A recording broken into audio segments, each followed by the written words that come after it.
Hello YouTube. Bane666 here. As most of you probably know, I started this series of videos to expose the lie that Elliot Rodger was connected to the men's rights movement. But I am now expanding it to cover any falsehoods, misconceptions, misinformation, or outright lies spread about the M.G.M. So let's get stuck into it.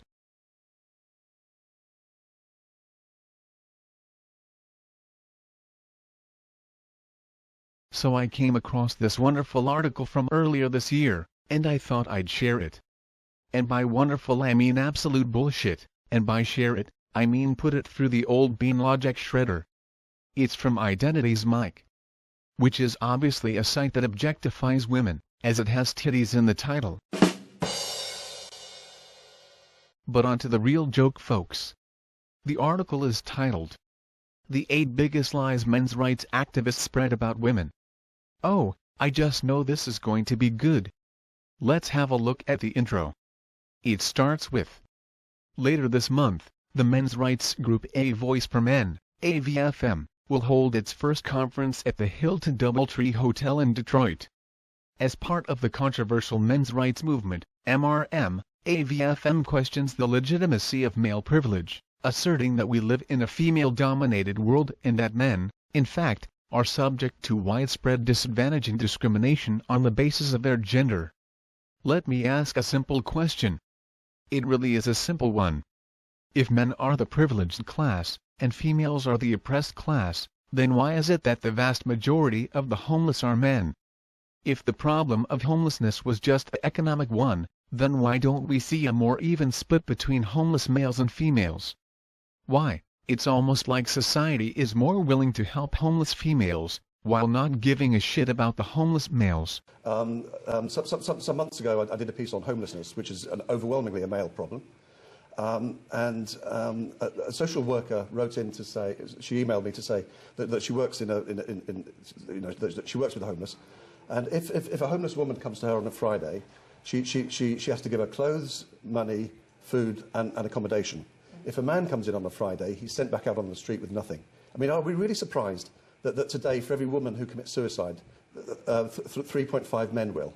Apparently that passes as male privilege. Well, if that's what passes as male privilege, the ladies are welcome to it, because I want no part in it. But of course this article is written by a neo-Marxist, who like all others of her kind, only sees things in terms of group oppression and privilege, regardless of the actual situation of those in the group. Next. The problem we see is a culture that still puts women first in so many ways, and men come in last, F.G.M founder Paul Elam told the Huffington Post. Yes, this is a real thing.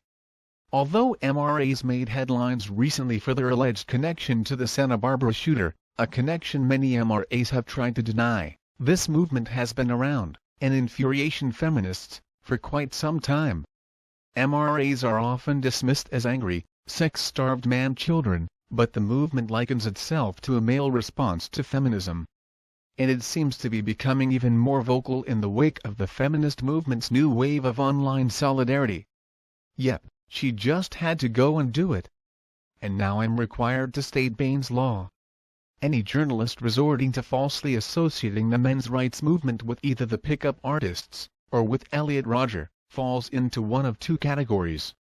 1. An incompetent, cut-and-paste journalist, who is either too lazy, or too intellectually backward, to check out the claims of others, before cutting and pasting them, and presenting these false claims as factual.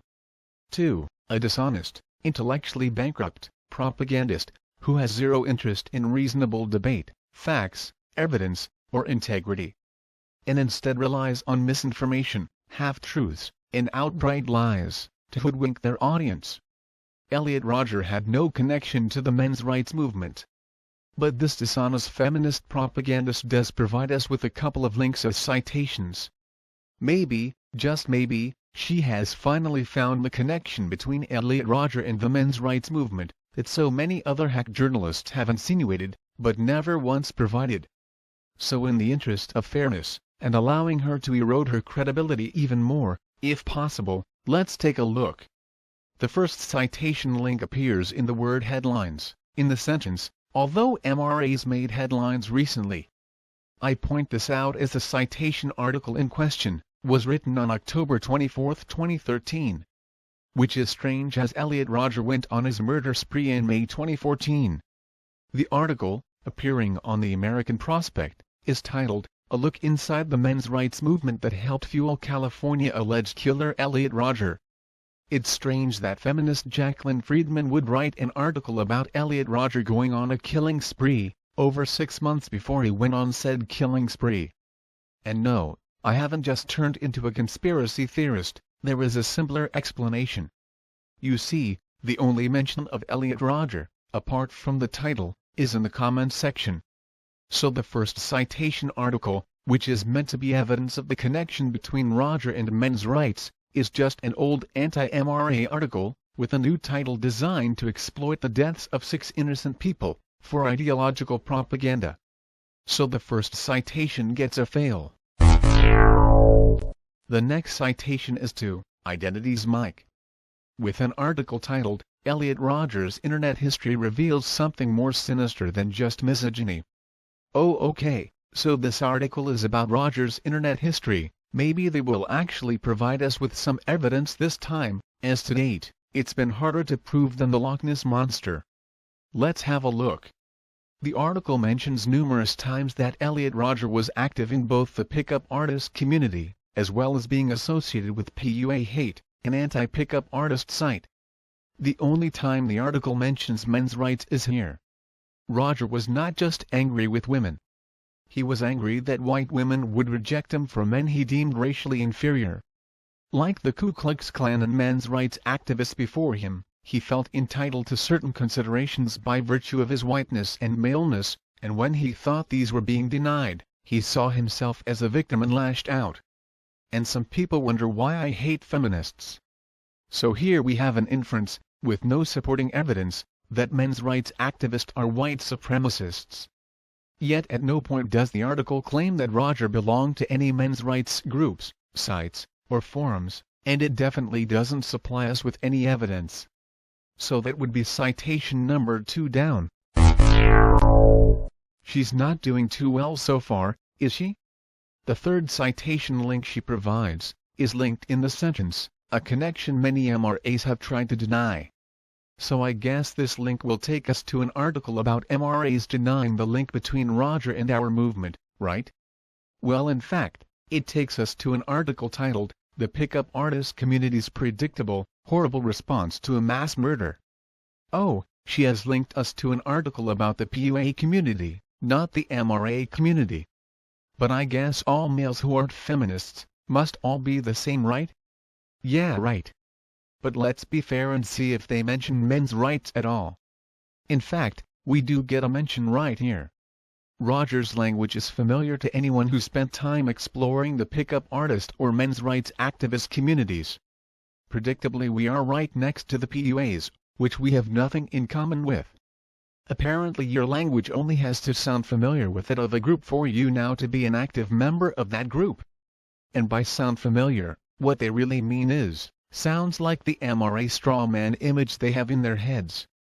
Using this level of reasoning, I must be a feminist, because I don't shave my armpits.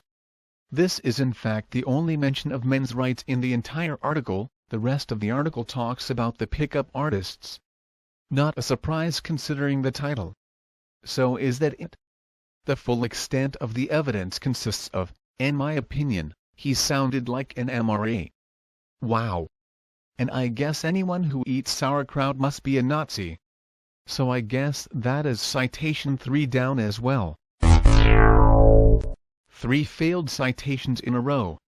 But I shouldn't be surprised. After all, she goes on to say, MRAs are often dismissed as angry, sex-starved man-children. So she starts the paragraph with lies, and ends it with childish ad homs. I see she has been to the feminist school of journalism. Next.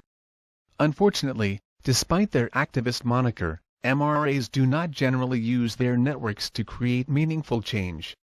Instead, they often parrot the same talking points on the bottom of articles about women's issues to prove that men are, in actuality, the more oppressed gender. The Southern Poverty Law Center describes their rhetoric as dedicated to savaging feminists in particular and women, very typically American women, in general.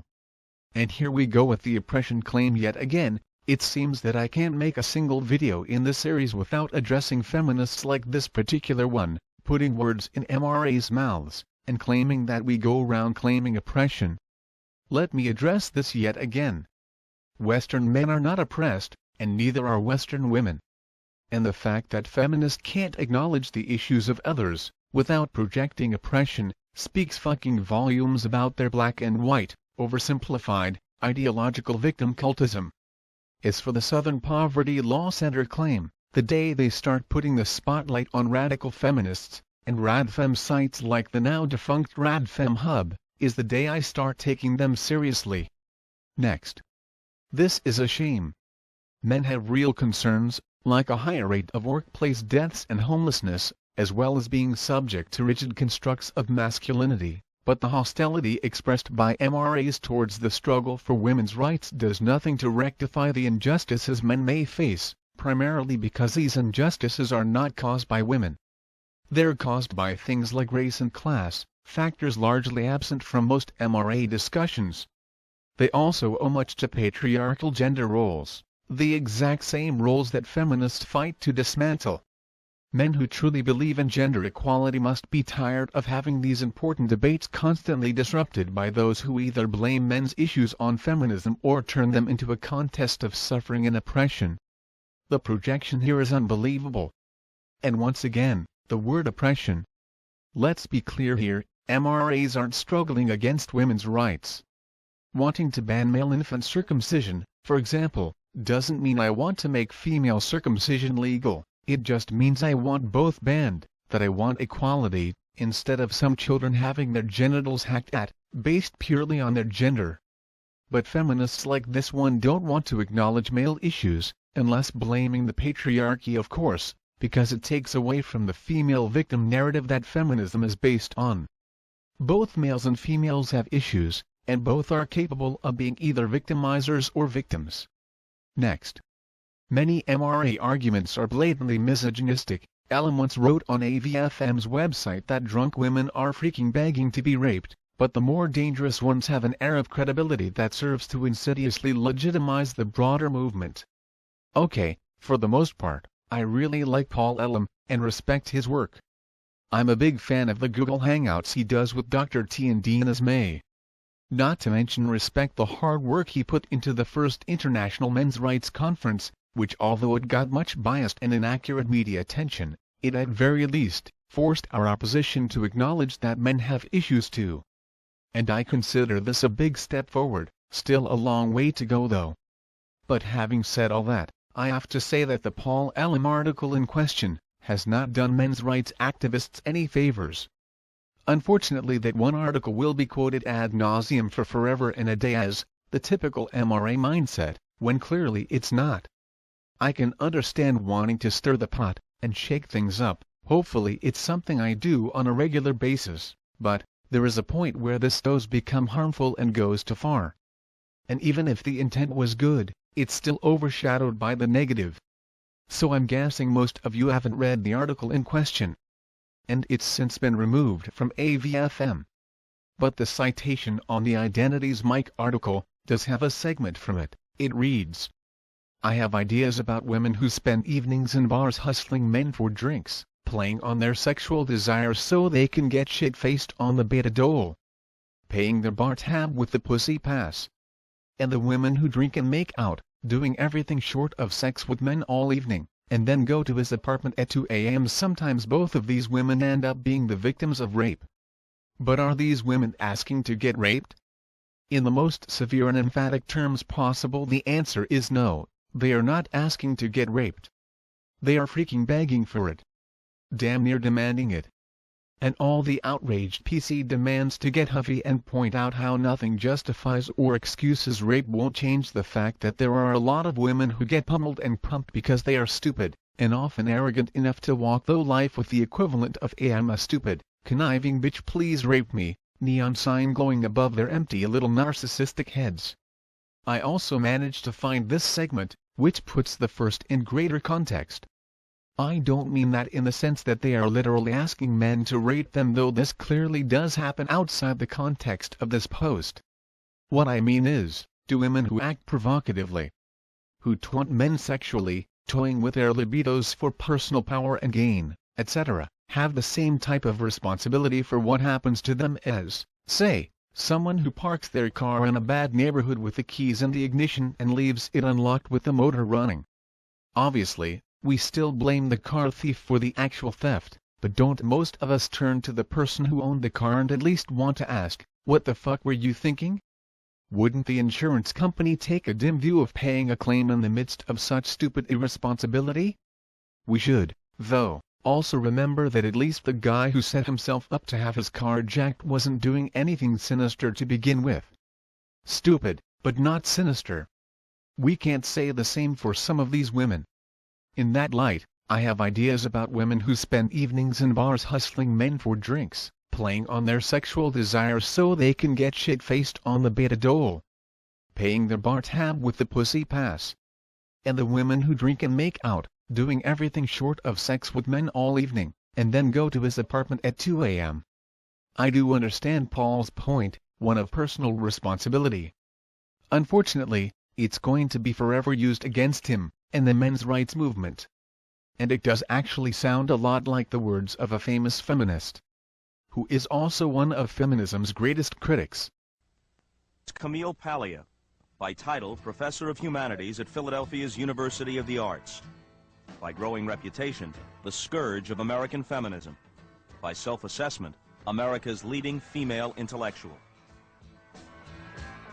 If there's truth in that, it began to emerge in 1990 with the publication of Sexual Personae, an historical analysis of literature and art, which, among other things, hailed the male capacity for creativity, praised much of the classic Western European and American literary canon currently out of favor with many academics, and most provocatively, accepted, in fact trumpeted, the premise that sexual stereotypes spring from basic truths.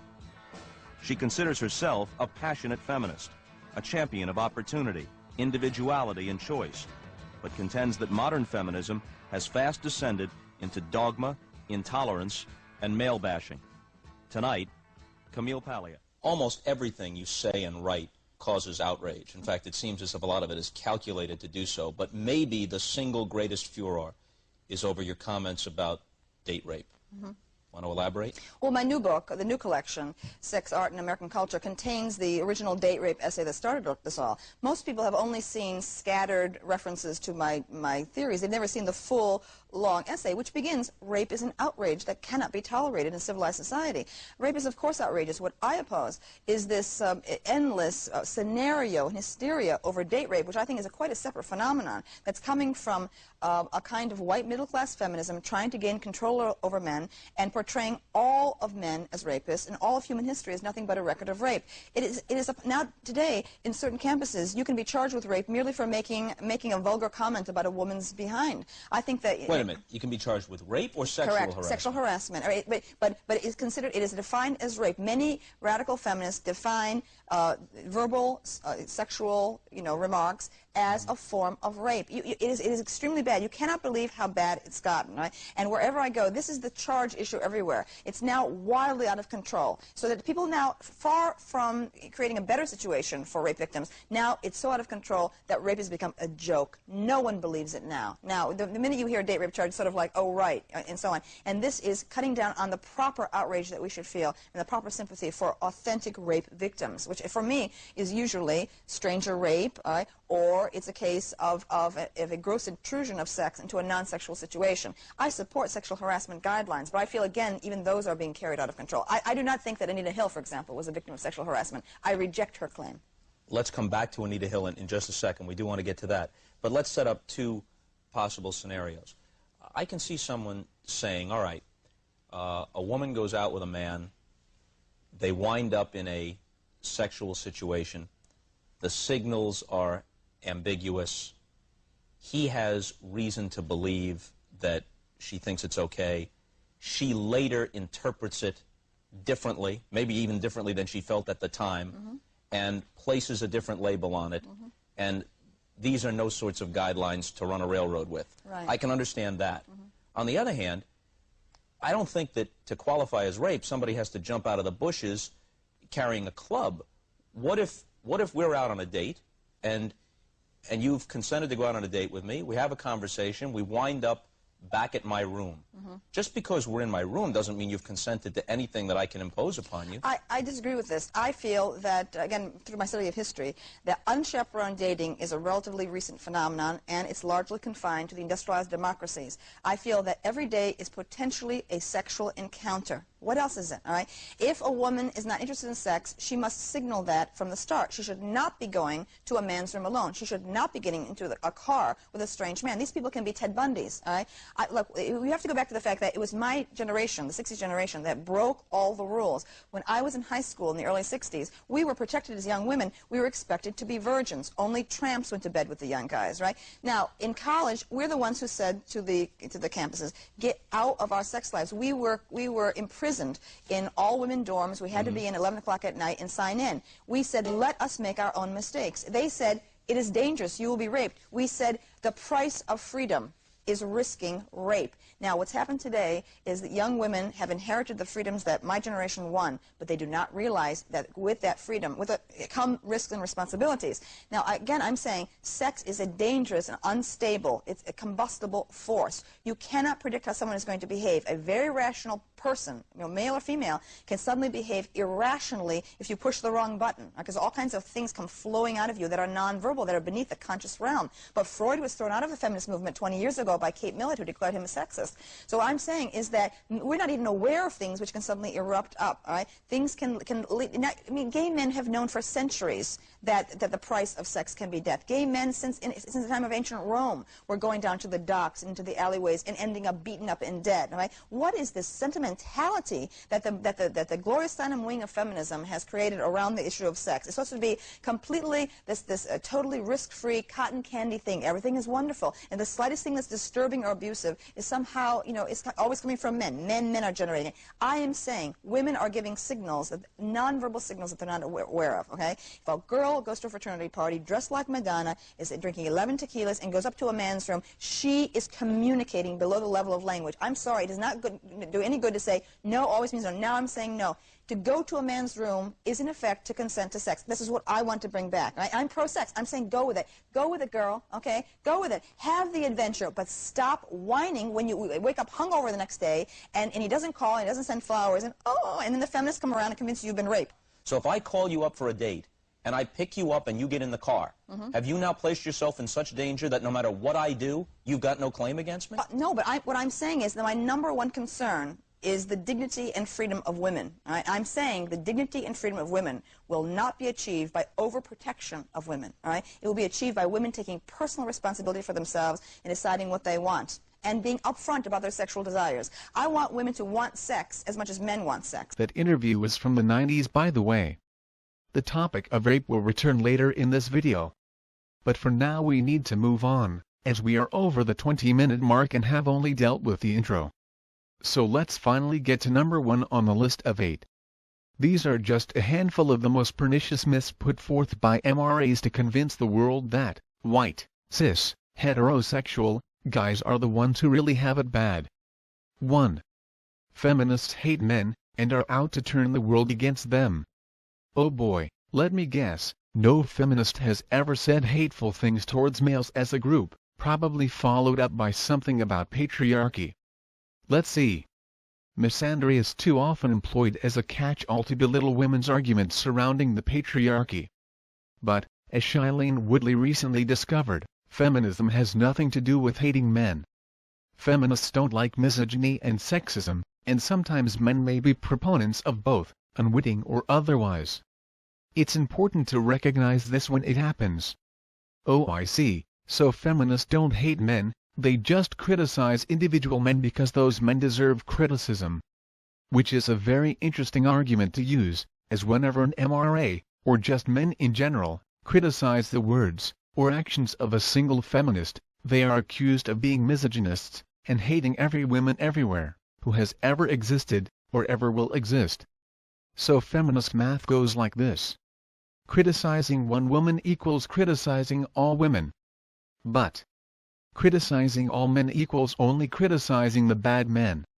How can we not draw the conclusion that, at very least, some feminists hate men, when at the very core of feminism we have patriarchy theory, which can be summed up as: men are the problem, feminism is the solution.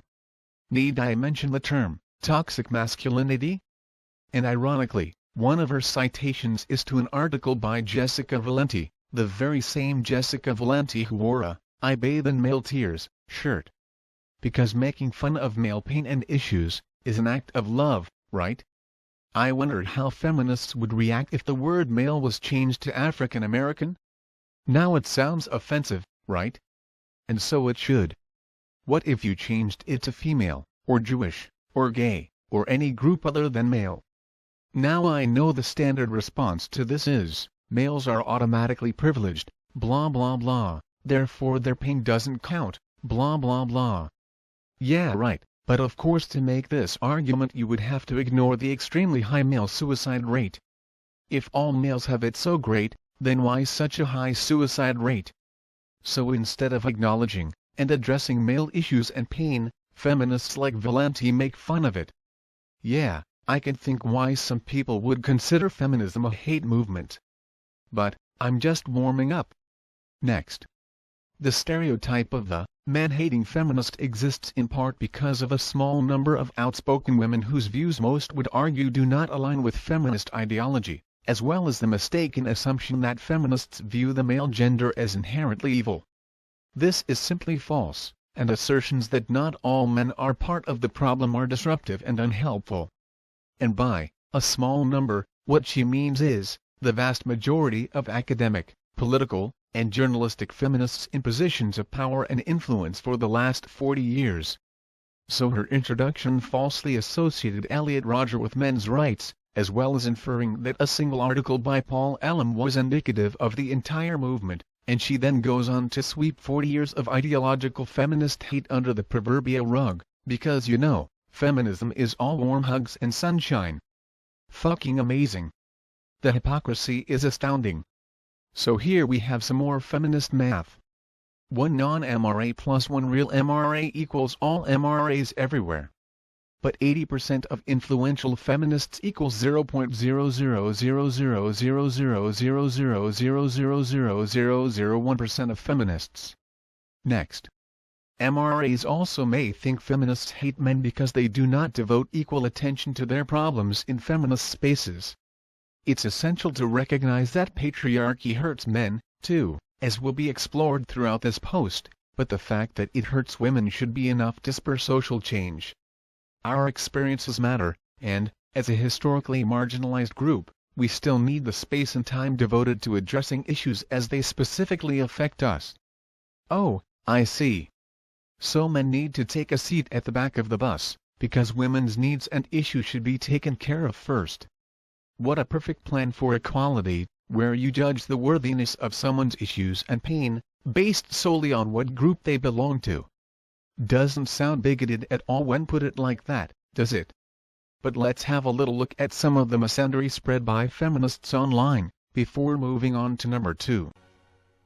I hate men. I can't abide 'em even now and then. Then ever marry one of them, I'd rest a virgin rather. For husbands are a boring lot and only give you bother. Of course, I'm awfully glad that mother had to marry father, but I hate men. Of all the types I've ever met within our democracy, I hate the most the athlete with his manner bold and brassy. He may have... 2. Feminists are hypocrites, because chivalry is a female privilege. How ironic that this is number 2, considering we are constantly told that women's issues are important, but men don't have issues, or that our issues aren't as important. I would suggest that putting women at the top of the list of concern, and men at the bottom, as opposed to dealing with everyone equally, or those with the most need first, regardless of gender or race, is in fact a byproduct of chivalry, or to be more exact, gynocentralism. But let's hear what she has to say. There's a popular meme that says feminists call differential treatment chivalry when we like it and sexism when we don't. This is false. The supposed perks of being a lady are largely the result of benevolent sexism, a set of behaviors shown to be harmful to both women and social activism specifically because people often fail to see them for what they really are, practices steeped in restrictive stereotypes of masculinity and femininity that hinder gender equality by keeping men in a position of dominance over women. Oh, I see. That would explain all those feminists arguing against the gender sentencing gap. Oh, hold on, there aren't any. Isn't that strange? How odd, that a system which unfairly discriminates against males, but benefits females, is never addressed by feminists. Why, it's almost like, feminists call differential treatment chivalry when we like it and sexism when we don't. In fact, not only do feminists ignore the sentencing gap, they actively try to widen it. They are actively trying to create more discrimination based on gender, within the legal system. But this wouldn't have anything to do with gynocentralism, would it? No, it must be that nasty old patriarchy that we keep hearing about. Next. This is not to say people should treat each other poorly because chivalry and civility are not the same thing. Being decent to someone because you're a conscientious human being is different from being decent to someone because that someone is a delicate, helpless lady. I actually agree with this part, but unfortunately, it has little to do with reality. I recently saw an episode of Survivor, where some of the men criticized some of the women for laying around and not pulling their weight. Of course these men were told, mainly by females, but at least one male, that you just don't speak to women that way. Here's my point of view, take it or leave it. I don't discriminate against females because they are female. But they don't get special treatment from me either, because they are female.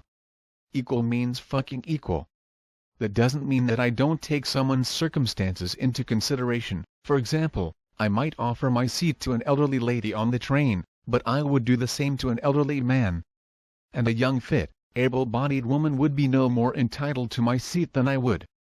Unfortunately, like in the Survivor example, there are some females who claim they want equality, yet still demand special consideration, and unfortunately there are usually men willing to accommodate them, and will do backflips, in an attempt to gain their attention. Especially if that female has young attractive female privilege. And of course this series spotlights a great deal of this gynocentralism, as I've constantly had to deal with the claim, female issues count, men's issues don't, not to mention the male feminists willing to do backflips while throwing themselves under the proverbial bus, to appease their feminist masters. Makes me happy to be MGTOW. Next. 3. The courts are biased against men and in favor of women in custody disputes. One of the biggest sticking points for the MRA community is the argument that the courts actively discriminate against men in custody disputes. While it's true that women more often get custody, it's far more complicated than a systematic bias that turns dads into the real victims of custody battles as opposed to, the children. Actually, I would argue that in many cases it's both the fathers and the children who suffer. But it's pretty clear that she's trying to use the children as a shield here, not that surprising considering many custody battles. Next. Most disputes are settled out of court, meaning that custody placement does not rest in the hands of judges, most of whom are men, by the way. Just 4% of cases actually go to trial. And mothers often get custody in large part because, on average, they're still the primary caretakers of children. That's not bias, and it's not even necessarily a good thing. It's just a fact. I have to ask the question, assuming her statement is true, does the fact that most cases being settled outside of court represent an equal and fair system, or a lack of faith in a broken and corrupt system? We are told constantly that rape victims don't come forward due to discrimination against them in court. If we are to consider this a legitimate argument, as feminists do, then might not a similar consideration be made towards fathers? Think about it. Imagine you are a father, possibly having to pay a large portion of your earnings towards child support and/or alimony, and you are faced with a dilemma. You have option A, which is, take a deal which allows you to see your kids, at least sometimes. Or option B, go through the broken and corrupt court system, bankrupting yourself, and causing further stress to your kids, with the most likely outcome of the result no better, or even worse, than option A. Taking into account that the already high male suicide rate increases even more during a divorce, I would suggest in many cases this could be happening. Why not start with an automatic 50-50 shared custody, and then if either party wishes less time, due to career or whatever, they can opt out and negotiate down their time. This would also free women from the patriarchal motherly oppressive gender roles, so they could spend more time slaving away at work like most men do. Mothers would love that, right? Hey, I'm just trying to smash the patriarchy. Next. Off-cited statistics that only 10 to 15% of fathers are granted sole custody are skewed because they include couples who have agreed to grant the mother custody or to joint custody. When men do seek primary physical custody in a disputed divorce, about 50% get it. I checked her citation, but couldn't figure out where this 50% comes from. So I cannot say whether it is in fact accurate or not. Her citation does say, however, that it is an estimate, based on what I don't know, and that it is a recent change. So let's play devil's advocate for a moment, and assume this figure is in fact accurate, and a recent change. Then would it not, in at least part, be due to the hard work of fathers groups, and other men's rights activists? Thus justifying the need for men's rights? That is, of course, if this figure is in fact true. I have done a search, but haven't been able to find recent figures. If you have some recent accurate stats, then please post a link below. Next. Family attorney Christopher Rao also points out on The Stranger that perceptions of anti-male bias are based on selective fact-finding, and that the influence of lazy lawyering is also frequently excused or overlooked by MRAs. Even if a court awards custody to a mother solely because she is a woman, as opposed to carefully considering the innumerable factors that determine a child's best interest, then such bias would be due to patriarchal gender roles that dictate men should be breadwinners and women should be caregivers. Not only did women not create these roles, they are precisely what feminists want to dismantle. As one Time reporter succinctly puts it, let's end the mommy fetish. If the patriarchy is to blame, then why does now, the National Organization for Women, a feminist group, actively support mother's custody, while fighting against father's custody? Does a large and influential feminist group support the evil old patriarchy? Or is this just another example of the gynocentrism we saw in number 2? On to number 4. 4. Male circumcision is just as bad as female genital mutilation. Oh, okay, I'm about to get pissed off. You'll note that she uses different terms for each practice based on gender. When done to females, it's mutilation, but when done to males, it's just circumcision. This is a common tactic used by feminists like this one. Let me be clear here, both terms are acceptable, but should be consistent regardless of gender. Circumcision is the act, genital mutilation is the result. To use only the milder, more accepted term for only one gender, while using the more descriptive and emotional term for the other gender, does not only show a bias, but is also disgusting. And might be considered yet another example of the gynocentrism we saw in number 2. But let's see what she has to say. Many MRAs lament the disproportionate amount of attention paid to female genital mutilation or cutting F.G.M., supposedly at the expense of discussing male circumcision, deemed an amputation of the foreskin designed to ruin male sexuality. This is simple, even a moron should be able to understand it. Both are bad, both are harmful, both are unnecessary, both are mutilation, regardless of gender, and both should be outlawed. It's that simple. Yet throughout the West, one is outlawed, while the other is not outlawed, and actively encouraged in some places. Is it not reasonable to give attention to the practice that is not outlawed, in an attempt to actually get it banned? Or does she expect it to just stop by itself overnight? Or maybe the mutilation of baby boys in her mind just isn't as important as the mutilation of baby girls. If she was any kind of decent human being, she would be arguing against both. Next. Thoughtful consideration of the medical and philosophical implications of circumcision are not without merit, but there is no equivalence in terms of harmful long-term effects between slicing off a young girl's clitoris, and in 80% of cases, the entire labia minora as well, and removing a baby's foreskin. Indeed, 15% of global F.G.M. cases involve removing all external genitalia, and sewing up the vaginal opening. This is because one is seen as more serious than the other, then the less serious one is of no concern, argument, which is often employed by feminists. Let's apply this to one of feminism's favorite topics, rape. It might sound like this. Thoughtful consideration of the trauma and emotional implications of rape victims are not without merit, but there is no equivalence in terms of the trauma and emotional implications of gang rape victims.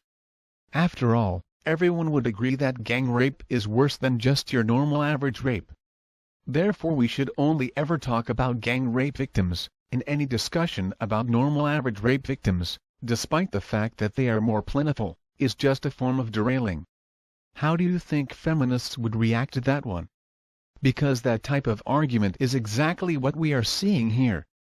It's a strange thing, a hierarchy of pain and suffering, where female victims are on top, and male victims are right down the bottom, out of the way, where no one has to look at them. But males are the privileged class, right?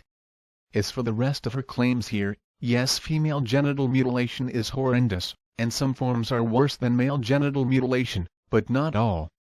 For a more in-depth look at why, I suggest you watch my series on male and female genital mutilation, link below. But this shouldn't be a contest of suffering, they both should be banned, end of story. Next. Unlike male circumcision, F.G.M has never been about health. Its cultural legacy runs deep, though the World Health Organization has deemed it a human rights violation that reinforces patriarchal conceptions of purity and denies women's sexual agency. It has absolutely no medical value and can lead to prolonged bleeding, infection, cysts, childbirth complications, infertility and death. Male genital mutilation also has no proven health benefits, despite what some claim. It is also a human rights violation, yet strangely not considered so by the World Health Organization.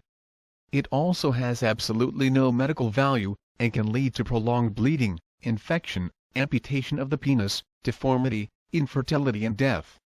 Yes, death. Even in modern Western hospitals, male children die every year due to circumcision complications. Next.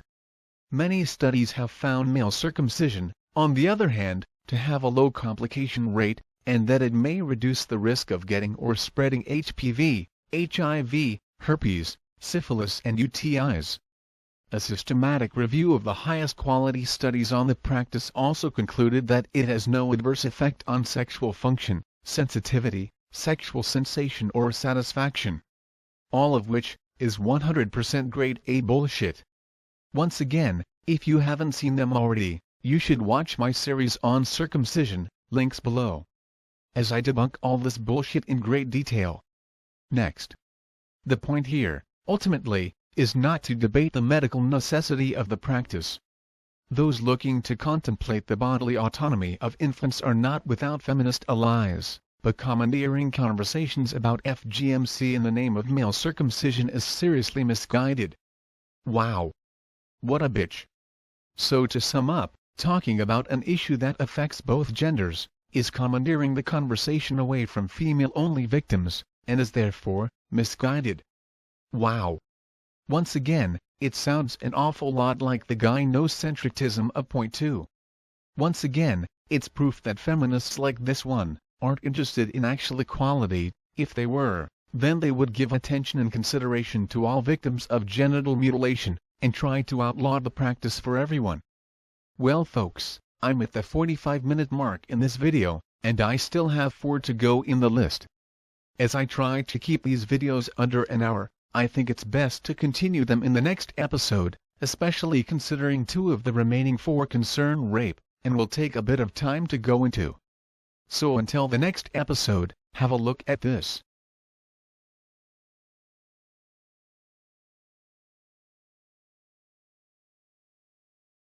What's going on, y'all? Brandon Brownson here, based on the towel rack in the background. You can probably tell that I'm at work. Towel rack? Does that mean he works in someone's bathroom? You know, this guy really reminds me of someone, but I just can't figure out who. Hopefully it will come to me before the end of this video. Alright, so I'm going to try and do this video one shot, one take. This is a video that I've wanted to make for a very long time, but before I start, I've got a couple things to say. First of all, I'm doing this completely unscripted, just off the top of my head, so if anything I say comes out weird or wrong, please feel free to let me know in the comments section.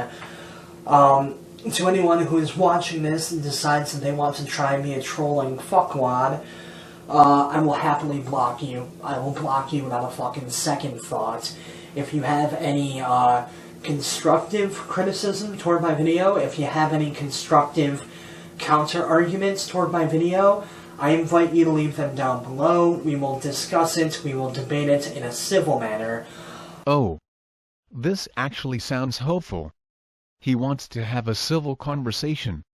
It looks like we are off to a good start. But if you're just gonna fucking troll, then I'm going to block you without a moment's hesitation.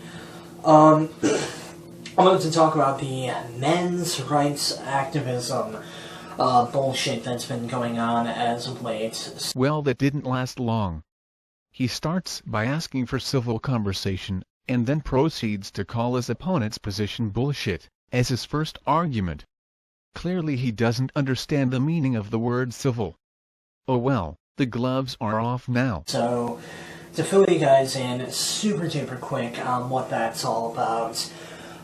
Basically, it is a counter to feminism that, on paper, is supposed to serve to combat some issues that men are facing these days. I'm not going to try and deny the fact that there are issues that are prevalent among men.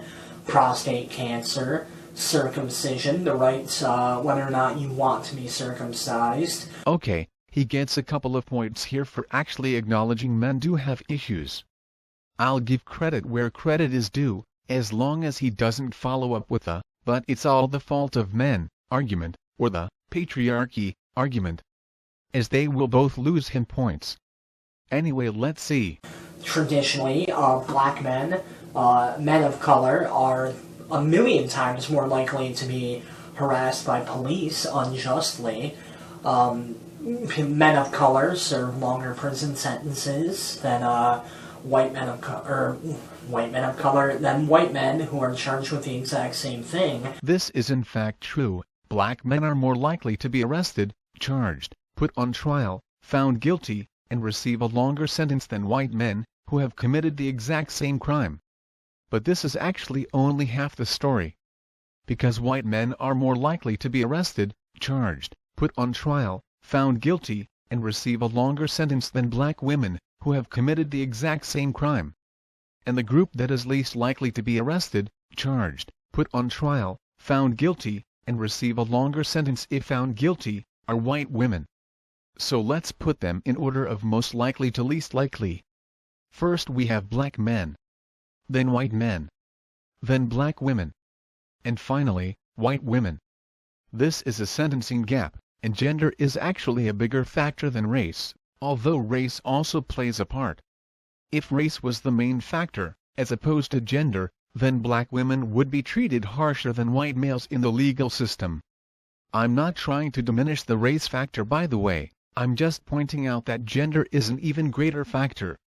This is a topic men's rights activists talk about often. In fact, it's something that probably comes up at least once in every video of mine on the topic of men's rights. I even mentioned it earlier in this video. But let's continue. There are plenty of issues out there that men face. However, the men's rights activist movement thing refuses to deal with any of those. Which is kind of funny, considering male circumcision, and the sentencing gap, are two of the main topics I discuss in my videos, both of which were mentioned earlier in this very video. It's also kind of ironic, as the feminist featured in the earlier part of this video, not only criticized MRAs for talking about male genital mutilation, but tried to diminish its importance as a topic. So if we talk about it, we are accused of distracting from female issues, but if we don't talk about it, we are criticized for not actually addressing men's issues. In other words, damned if you do, and damned if you don't. But let's continue. Instead, they spend all of their time bashing feminism. That's literally all they fucking do. And I've been trying to plan out this big video, kind of going step by step by step, debunking the entirety of the men's rights activism movement bullshit thing. Well, you are not doing too well so far, mate. But ultimately, I think that that statement alone does it. Men's rights activists have no interest in doing anything to benefit men. The only thing they are interested in doing is taking feminism and dismantling it so that white men can continue to have white male privilege. Because circumcision and the sentencing gap only affect white men, right?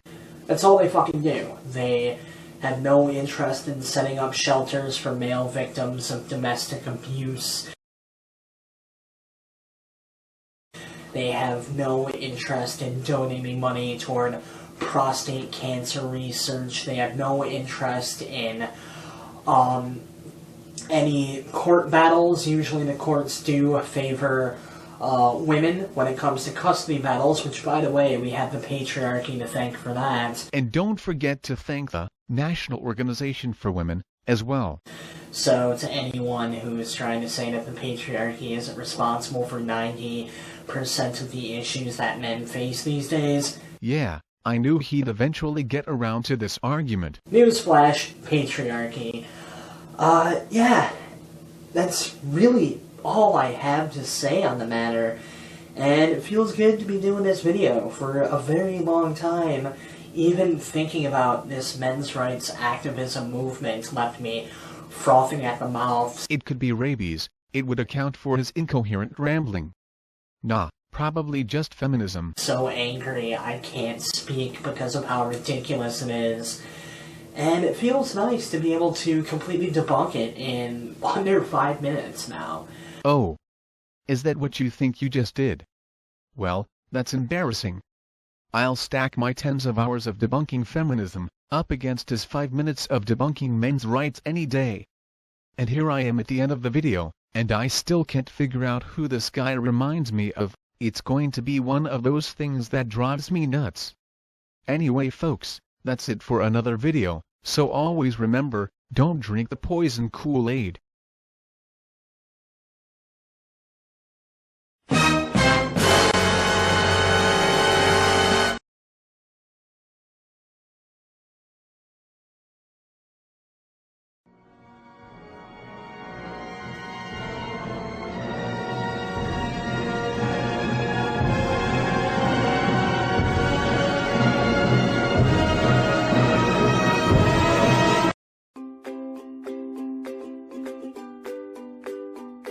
Oh look! It is the amazing atheist.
cock. Suck my dick, bitch.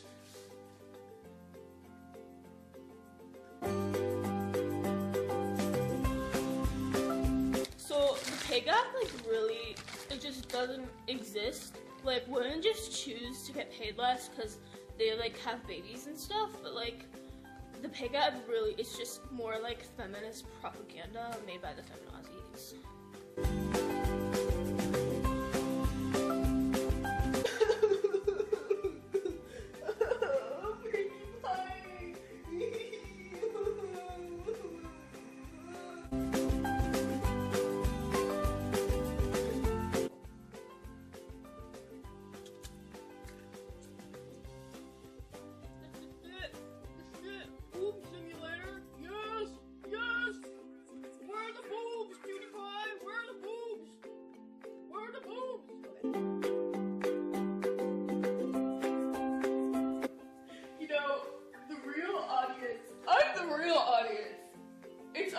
It's us men, and Hasbro should really realize who the real audience is and stop catering to all these stupid feminazis who are like, oh, My Little Pony's for girls, but like, it's really for us, for men, the real audience.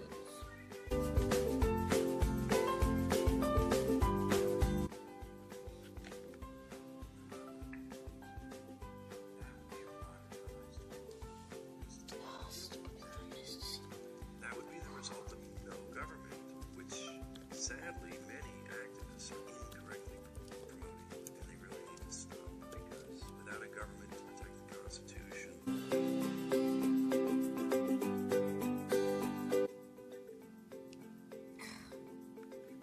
Let's get this straight.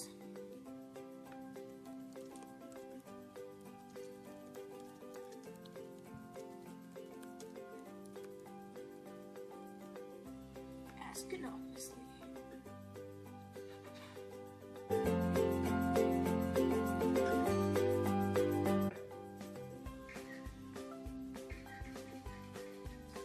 Nobody asked me for these dick pics, but I'm gonna send them anyways. I'm a lady.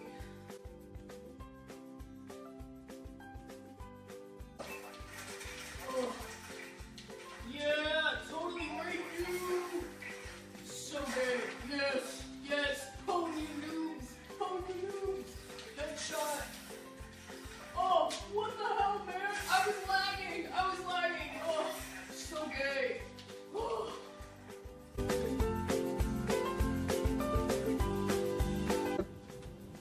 Fucking slut. Put on some clothes. You're asking for it, you whore.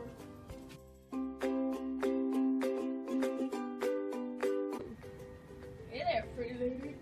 Why don't you suck my dick? Yeah, yeah.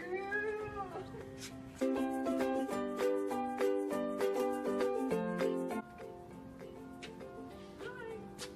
Thank you, my lady. You're welcome. Will you have sex with me? No. You fucking slut! Asking for it! Asking for it! There's like no way rape culture exists. It's just feminist propaganda. I mean, it's just a myth. Like, rape culture does not exist.